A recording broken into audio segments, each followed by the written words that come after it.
Welcome to తెలుగింటి కోడలు vlogs. ఈరోజు వీడియోలో అయితే ఇప్పుడంతా శ్రావణ మాసం పెళ్ళిళ్ళ సీజన్ నడుస్తుంది కదా. సో కొత్తగా పెళ్ళైన ఆడపిల్లకి అత్తగారింటిపైన కొన్ని భయాలు అపోహలు ఉంటాయి కదా. వాటిని ఏ విధంగా అధిగమించాలి, ఎలా కలిసిపోవాలి అన్నది ఈ వీడియోలో తెలుసుకుందాం.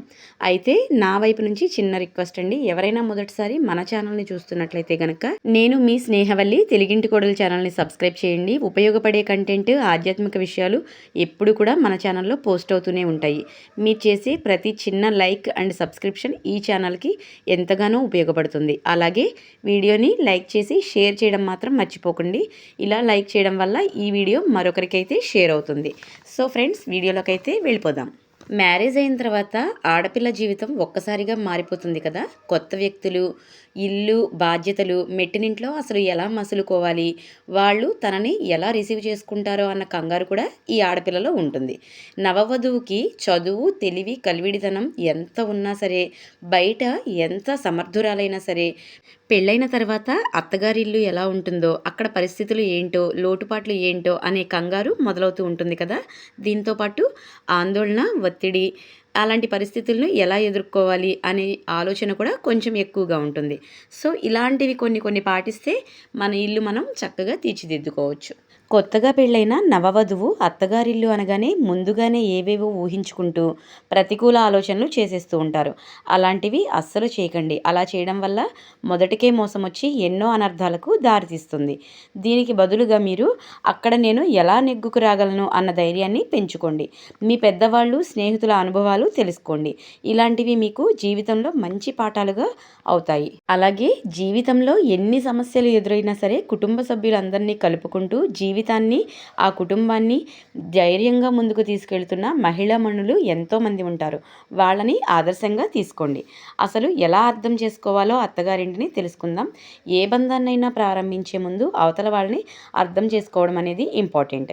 దీనికోసం కొంత సమయాన్ని మనం కేటాయించాలి. అలా కాకుండా అందరినీ ఆకట్టుకోవాలని మన వల్ల కాని పనులు కూడా చేసేస్తే ఫ్యూచర్లో మనమే ఇబ్బందులు పడతాము. కాబట్టి మనం చేయలేని పనులు అస్సలు చేయొద్దు.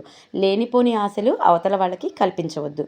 కొంతమంది కొత్త కోడళ్ళు భయంతో అందరూ ఉండే చోటికి వెళ్ళరు. అయితే వంటిల్లు లేదా బెడ్రూమ్లో ఉండిపోతుంటారు.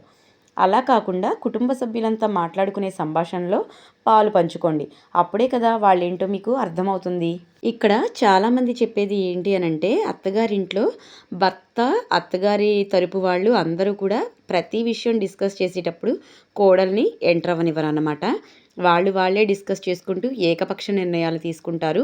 ఏదైనా ఫంక్షన్స్ కానీ ఇలాంటివి జరిగినా సరే కేవలం కోడలు ఒక బొమ్మలాగా నిల్చుండాలని చెప్పి, ఆ నలుగురిలో విలువ కోసం పక్కన ఉంటే చాలు అని చెప్పి బిహేవ్ చేస్తూ ఉంటారు. ఇలాంటి సందర్భాలు మీకు ఎదురైతే గనక అంతవరకే, ఆ సందర్భం వరకు మీరు సైలెంట్గా ఉండడం అలవాటు చేసుకోండి. అలాగే ఇతరుల మాటలు విని ఎవరి మీద కూడా ఒక అభిప్రాయానికి రాకూడదు.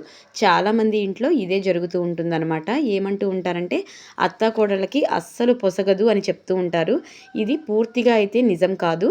ఒక్కొక్కసారి అత్త కోడలికి స్నేహితురాలుగా కూడా ఉంటుంది. అలాగే ఒక్కోసారి అత్త అమ్మ కన్నా కూడా ఎక్కువగా ఉంటుంది.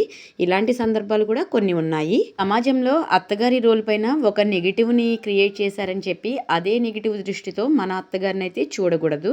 మన కుటుంబ నడవడికలో మన అత్తగారి ప్రాధాన్యత ఏంటో మనకి అర్థమైపోతుంది. కాబట్టి ఒకవేళ ఏదైనా మాట అన్నా సరే, మన అమ్మ తిడితే ఊరుకోమా, మన అమ్మ తిడితే కాసేపు బాధపడమా అన్న పాజిటివ్ ఆలోచనని అలవర్చుకోండి. అలాగే కొందరు అమ్మాయిలకు భర్త విషయంలో ప్రదర్శించే హక్కులు ఇంటి దాకా వచ్చేటప్పటికి ఉండవన్నమాట. అంటే మరేమీ లేదండి, భర్త వచ్చేసరికి మన సొంతము, మిగిలిన కుటుంబ సభ్యులు మన సొంతం కాదు అన్నట్లు బిహేవ్ చేస్తూ ఉంటారు. ఇక్కడ కొన్ని సందర్భాల్లో కోడలిది తప్పు అయితే, మరికొన్ని సందర్భాల్లో పూర్తిగా అత్తింటి వారిది కూడా తప్పుగా ఉండొచ్చు.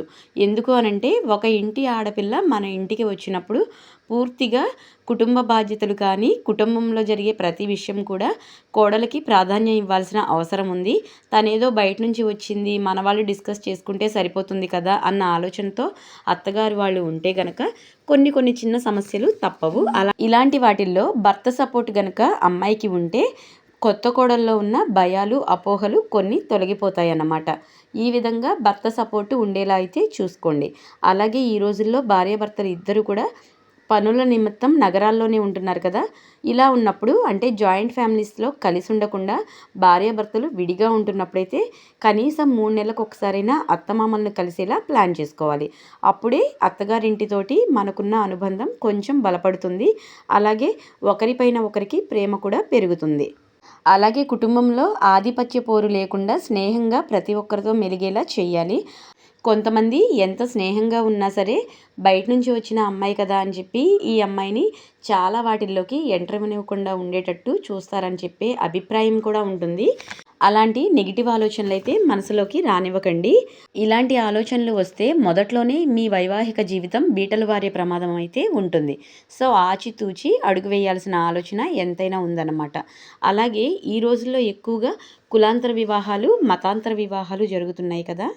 మరి ఇలాంటి సందర్భాల్లో అమ్మగారింట్లో ఉన్న వాతావరణం అత్తగారింట్లో ఉంటుంది అని మాత్రం ఎక్స్పెక్ట్ చేయకండి. అలాగే తాపత్రయం కూడా పడకూడదు. వాళ్ళల్లో ఒకరిగా కలిసిపోవాలి అనుకోండి.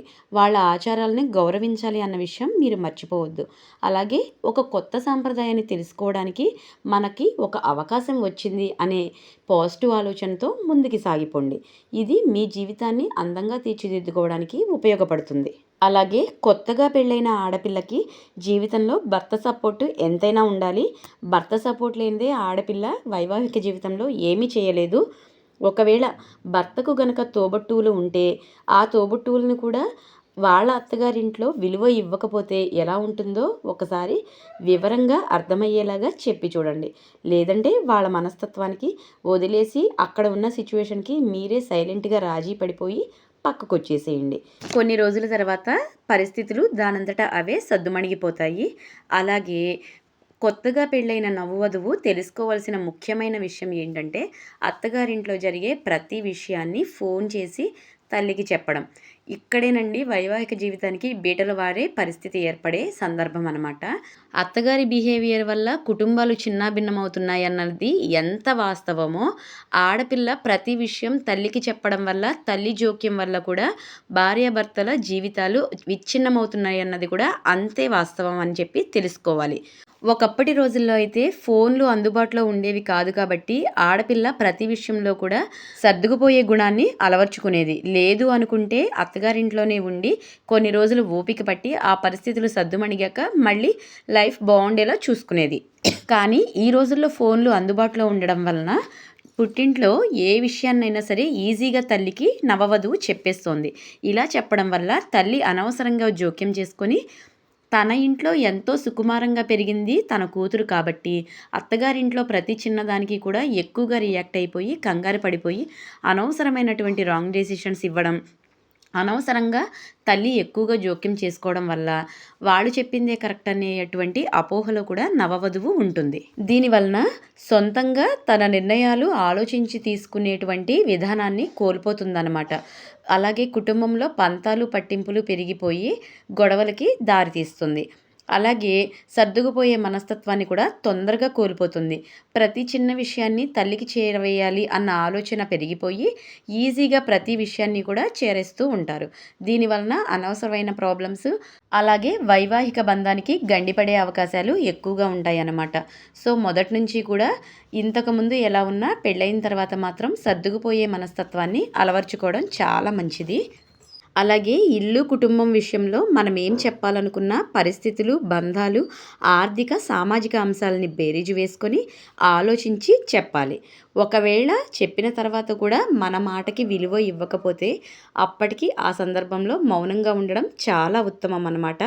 దాన్ని ఈజీగా తీసుకొని మర్చిపోవడానికి ప్రయత్నం చేయండి. ఇలా చేయడం వల్ల తర్వాత జరిగే సంఘటనలకు మీ బాధ్యత అనేది ఉండదు కాబట్టి మీరు బెటర్ ఫీల్ హ్యాపీ. మెట్టినింట్లో నవవధువు అడుగుపెట్టినప్పుడు అత్తగారిని ఒక బూచిలా మాత్రం చూడవద్దు. మన అమ్మ తర్వాత అమ్మ అన్నట్లే భావించండి. అలాగే మీ కుటుంబం బీటలు వారడానికి ఎంతోమంది ఎన్నో చెప్తూ ఉంటారు కదా, వాటిని అస్సలు మీ దరిదాపుల్లోకి కూడా రానివ్వవద్దు అనమాట. మన కుటుంబ సభ్యులపైన మనకే ఒక అవగాహన ఉంటుంది కాబట్టి మన మనసు చెప్పింది మాత్రమే వినాలి. మిగిలిన వారు ఏం చెప్పినా సరే ఏ చెవితో విన్నామో ఆ చెవితో వదిలేయడమే చాలా ఉత్తమం అన్నమాట. ఇలాంటివి మన జీవితం సాఫీగా సాగడానికి ఎంతగానో ఉపయోగపడతాయి. ఇదండి మెట్టినింట్లో అడుగుబెట్టబోయే కొత్త కోడలు తెలుసుకోవాల్సిన కొన్ని విషయాలేమిటి, ఏ విధంగా రాజీ పడాలి, అత్తగారింట్లో ఎలా మసులుకోవాలి అనే విషయం పైన సింపుల్గా వీడియో అయితే చేశాను. ఈ వీడియోలో కంటెంట్ నచ్చితే కనుక లైక్ చేయండి, షేర్ చేయండి, సబ్స్క్రైబ్ చేయండి. అలాగే మీ అమూల్యమైన అభిప్రాయాన్ని కమెంట్ సెక్షన్లో కమెంట్ చేసేయండి. మరొక వీడియోలో మరొక మంచి కంటెంట్తో మళ్ళీ మీ ముందు ఉంటాను. అంతవరకు సెలవు. నమస్తే, మీ స్నేహవల్లి.